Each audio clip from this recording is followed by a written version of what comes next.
Всем здравия. Поступила информация о том, что Виктор Алексеевич задержан. Мне позвонил человек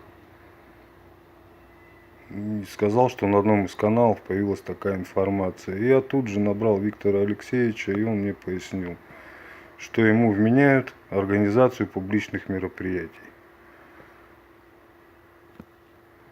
запрет на который распространяется на период ковида. То есть будет суд, скорее всего, штраф. Я так надеюсь. Так как он ответил мне по телефону, значит, он не арестован. Просто, видимо, там сейчас проходят все эти формальные процедуры. Подписи, росписи, ознакомления. Думаю, что вечером он, скорее всего, появится и расскажет все сам. Додумывать и домысливать я не буду. Это не на этом канале. Я передал ту информацию, которую сообщил мне Виктор Алексеевич.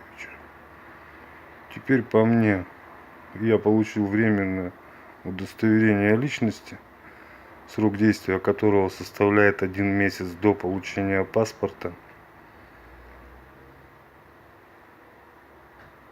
Тут же пошел на вокзал, приобрел билет до Челябинска.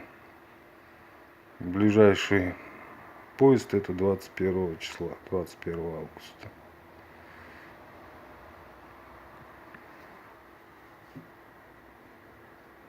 Заодно отчитаюсь. На счету сейчас 4322 рубля, по-моему. Деньги уходили на оплату хостела, питание. И вот сейчас 7000 было потрачено на билет. Это отчет. А теперь у меня вопрос к мужам чина, пишущие комментарии с призывами либо советами. Что делать будете? Или все-таки мужики, а не мужчины? Мужик, по словарю, малолетний, не имеющий права голоса, как в семье, так и на вече. Либо взрослый, лишенный этого права. Живые есть?